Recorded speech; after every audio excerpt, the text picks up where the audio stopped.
Bonjour tout le monde, non vous ne rêvez pas, je suis devant un jeu vidéo, pour la bonne cause bien évidemment.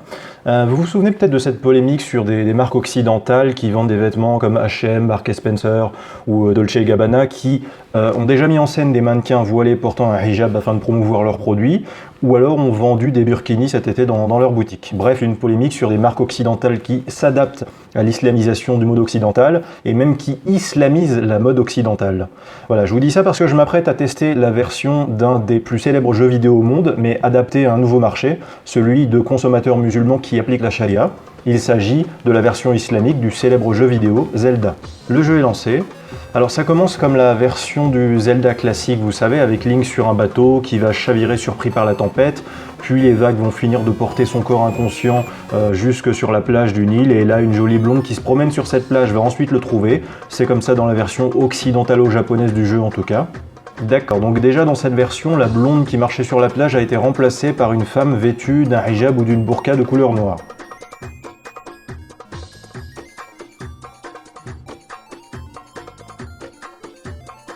Les plus attentifs parmi vous remarqueront que dans cette version islamique, la musique d'intro a été un peu arabisée, il y a des percussions.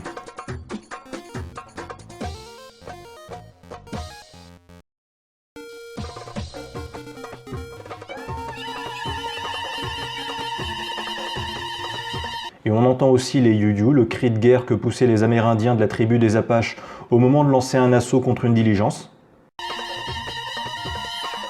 Non, je rigole, c'est des you-you qu'on peut entendre durant les mariages arabes.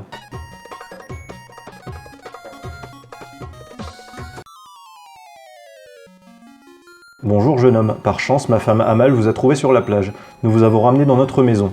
Oui, mon bateau a été surpris par la tempête. Merci beaucoup madame de m'avoir aidé. Savez-vous sur quelle île vous vous trouvez? Non, je me dirigeais vers la foire à la saucisse sur l'île de Nouf Nouf. Vous êtes sur l'île du sultan Mahmoud. Ici, ce sont les lois du Coran qui règnent. Vous ne trouverez pas de charcuterie de porc ou de sanglier sur cette île. Ne commettez pas d'imprudence à l'extérieur de cette maison en attendant que le prochain bateau qui va vers le continent occidental quitte cette île lundi prochain. Les lois du Coran? J'ai entendu dire que ce livre sacré des musulmans fait de l'islam une religion de paix et de tolérance. Mais en même temps, cette religion semble faire peur à beaucoup de gens. Rassurez-vous, je ne suis pas un individu injuste, mais un bon musulman qui respecte le Coran. Mon esclave est parti vous chercher de l'eau au puits, il va bientôt revenir. Ah d'accord, il a un esclave, lui, ce bon musulman. Autant pour moi, autant pour moi.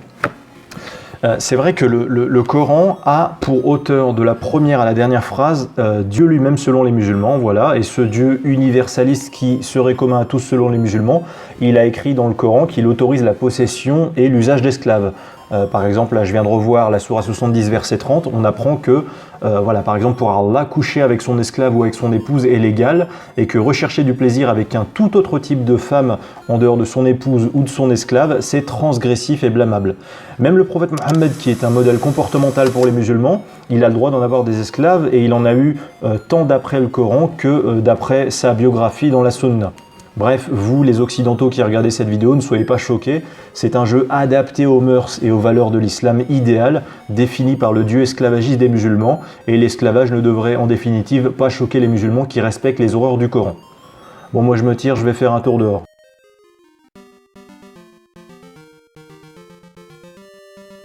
Je me promène dans la forêt et là je tombe sur 6 barbus qui entourent une femme enterrée dans le sol jusqu'à la poitrine. Alors j'ai pas d'armes, je suis seul contre 6, je ne peux pas lui porter secours, j'espère que c'est une simple tradition folklorique locale qui se terminera dans la joie et dans la bonne humeur. Ok, ils sont en train de la lapider. Donc pour la joie et la bonne humeur, on repassera. Je suis allé me promener dehors et je suis tombé sur des hommes qui ont lapidé à mort une jeune femme à moitié enterrée dans le sol. Il s'agit sans doute de Fatima, l'histoire a fait le tour du village. Cette jeune femme célibataire a été surprise en train de faire l'amour avec son petit ami alors qu'ils ne sont pas mariés. Son petit ami a réussi à s'enfuir de l'île, mais pas elle. C'est une peine cruelle de la condamner à mort ainsi. Bon, ça va, elle est offusquée, ça me rassure. Car dans le Coran, Dieu a demandé de punir la fornicatrice avec 100 coups de fouet pour sa relation sexuelle en dehors du mariage. D'accord, et là Link, mon personnage lui répond « Comme Allah est sage ». Sur les dialogues, ce qu'ils font dire aux mécréants qui me sert de héros relève de la pure science-fiction. Moi je ne connais aucun non-musulman qui trouve ça sage de punir de 100 coups de fouet une jeune femme célibataire parce qu'elle a fait l'amour. Alors pour info, c'est quand même dans le Coran, hein, sourate 24 au second verset, le Dieu des musulmans a quand même dit la fornicatrice et le fornicateur, fouettez-les chacun de 100 coups de fouet. Et ne soyez point pris de pitié pour eux dans l'exécution de la loi d'Allah, si vous croyez en Allah et au jour dernier, et qu'un groupe de croyants assiste à leur punition. Bon, apparemment, je dois me rendre devant la maison du pâtissier pour demander un flacon d'eau Zamzam à une dénommée Zoleha.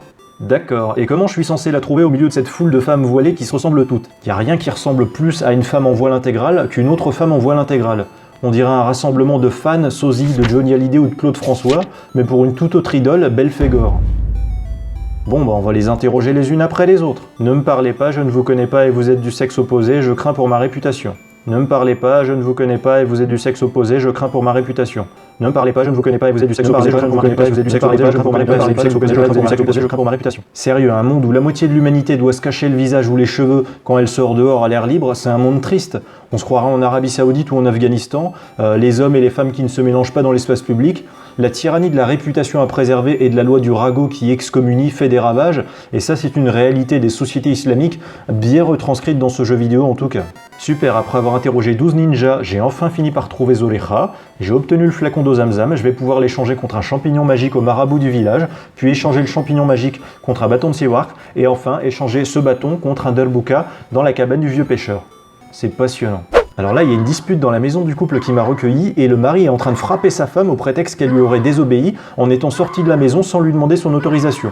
Je sais que je bénéficie de l'hospitalité de ces deux inconnus dont je n'ai pas envie de me mêler des affaires privées, mais là je préfère intervenir parce que c'est pas seulement une dispute qui a lieu sous mes yeux, là c'est de la violence conjugale, c'est une réelle agression. J'ai perdu. Vous avez transgressé une loi du Coran.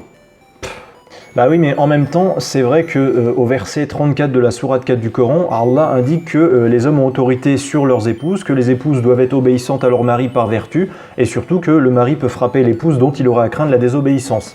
Voilà, le fléau de la violence conjugale d'hommes qui battent leur épouse, il est malheureusement présent partout sur Terre, certes, mais là où les lois françaises en font un crime, force est de constater que voilà, dans un pays obéissant aux lois d'Allah, c'est un droit. J'imagine que plein de gens qui regardent cette vidéo doivent être choqués par toute cette violence, mais comme je vous l'ai dit, c'est un jeu vidéo adapté aux lois islamiques. Voilà. Son contenu est en accord avec ce totalitarisme juridique qu'a toujours été l'islam original. Ça nous choque, nous, les occidentaux libertaires, de la même façon que des jeux vidéo occidentaux peuvent choquer en ce moment même des Afghans et des Saoudiens parce qu'on y trouve des filles le nombril à l'air et en string ou des boissons alcoolisées.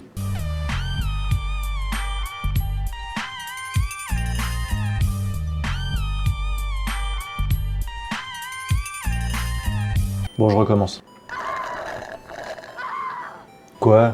Bien sûr que ça me fait de la peine, mais je peux pas intervenir, sinon ça me fait perdre la partie.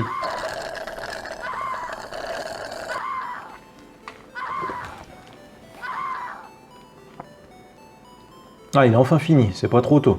Allons à la maison de Mustapha, je voudrais lui demander la main de sa fille afin de la prendre pour seconde épouse, car elle me plaît beaucoup. Ah, enfin un peu d'amour dans ce jeu, c'est pas trop tôt. C'est très intéressant, il parle de seconde épouse, et c'est vrai qu'au début de la sourate 4, au verset 3, on apprend que pour Allah, la polygamie est autorisée, enfin la polygynie en tout cas pour être précis, voilà, parce que l'islam c'est pas une religion équitable. Hein. Il faut savoir qu'un homme peut avoir plusieurs épouses, le prophète Mohammed des musulmans en avait d'ailleurs jusqu'à une dizaine en même temps, je le précise, sans compter ses esclaves et ses captifs de guerre, tandis qu'une femme musulmane, elle ne peut avoir plusieurs époux dans l'islam, et elle peut même devoir partager son seul époux avec d'autres femmes si jamais elle épouse un homme qui en reprendra plusieurs après elle. Ça marche comme ça avec le Coran. C'est comme pour les transmissions d'héritage, les legs, j'invente rien, lisez le Coran. Au verset 11 de la sourate 4, on peut lire ça au début. Voici ce qu'Allah vous enjoint au sujet de vos enfants. Au fils, une part équivalente à celle de 2 filles. C'est ni un humain, ni un saint qui dit ça. C'est Dieu lui-même pour les musulmans. Voilà, le misogyne Dieu universel selon les musulmans. Alors, finalement, je n'épouserai pas sa fille, je m'étais fait une fausse idée sur son âge lorsque je l'avais vue de loin se promener au souk avec son père. Quel âge a sa fille? 12 ans, bientôt 13. Ah, oui, en effet, elle est un peu jeune. Elle est trop vieille. J'ai des réactions bizarres, hein, je suis désolé, je suis habitué aux jeux occidentaux, jeux vidéo où les gentils sont gentils. Alors je rappelle pour les gens qui ne connaissent pas l'islam que le prophète Mohammed, exemple comportemental pour les musulmans, a épousé une fillette âgée seulement de 6 ans, Aïcha, et il a couché avec elle alors qu'elle avait seulement 9 ans. C'est dans les textes de Sunna Sahih qui racontent la vie du prophète Mohammed. Et la grande majorité des musulmans de la planète croient en ces textes Sunna qui, j'en suis désolé si je vais choquer, mais font d'un pédophile leur guide et modèle comportemental et moral. Même le Coran, il autorise la pédophilie parce qu'il autorise un homme à se marier avec une fillette n'ayant pas encore ses règles et il donne des consignes de divorce avec cette épouse impubère qui ne peut être appliquée que si le mariage a d'abord été consommé avec elle. Voilà. Il faut mettre en corrélation les 4 premiers versets de la sourate 65 avec le verset 49 de la sourate 33. Je vous invite à lire le début du chapitre 3 de mon livre qui en parle. Voilà, je vais vous mettre le lien sous cette vidéo pour ceux qui voudraient en savoir plus sur cette dernière problématique qui contredit clairement nos modes de vie occidentaux. Ah, le premier donjon. Je vais enfin pouvoir utiliser l'épée que je viens de trouver et affronter un premier boss. Va dans ce donjon combattre Roméo, le roi des bons vivants. Les crucifix en rosette cloués sur chaque porte à l'intérieur de son domaine nous empêchent de l'approcher. Qu'a-t-il fait de mal? C'est un mécréant qui vit parmi nous tout en nous provoquant avec ses mœurs sataniques, de la fornication à la consommation de viande de porc, en passant par sa négation de Dieu, déjà clamée publiquement. À présent que nous, les musulmans, sommes devenus majoritaires et pouvons dicter l'ordre public, ce criminel qui mérite l'enfer pour avoir mécru doit cesser de troubler cet ordre avec le mauvais exemple de sa vie guidée par le plaisir et l'insouciance. Non mais j'ai l'impression que le but de jeu, c'est seulement de faire du mal à des gens gentils et innocents en fait. Ce jeu respecte bien l'esprit d'intolérance envers la liberté de penser, un sectarisme promu et défendu par les lois du Coran vis-à-vis de tous ceux qui ne sont pas musulmans. Le Coran est d'ailleurs très clair, seuls les musulmans vont au paradis, tandis que les mécréants, eux, vont en enfer pour l'éternité. Il le répète régulièrement, plusieurs centaines de fois à l'intérieur de ce livre, le Dieu en lequel croient les musulmans criminalise le fait individuel de ne pas croire, tandis que quelqu'un comme moi, par exemple, je ne criminalise que des actes aux conséquences physiques sur autrui, comme voler, tuer ou violer. Bon, en fait, j'ai même pas envie de me rabaisser à continuer à jouer à ce jeu débile, ni à commencer à y tuer le moindre mécréant, même s'il s'agit de simples personnages virtuels. De toute façon, j'arrive pas à me passionner pour l'histoire dans laquelle est plongé le héros, sans doute parce que je n'arrive pas à me passionner pour l'environnement social et culturel où il évolue. Bon, finalement, j'ai acheté des explosifs à la boutique d'armes pour le djihad. Je vais faire péter les murs d'une maison assez laide afin de récupérer l'or de la coupole bling bling qui lui sert de toiture. Puis j'irai siroter un délicieux jus de pomme virtuel ce coup-ci, dans un petit bistrot pour me changer les idées. Ce sera pour ma part ma dernière mission dans ce jeu. Je vous dis à bientôt, et n'oubliez pas, c'est juste un test de jeu vidéo fiction qui recrée un classique selon les normes juridiques islamiques. C'est du virtuel, inutile de m'en vouloir de dénoncer avec un peu d'humour et d'originalité le totalitarisme islamique.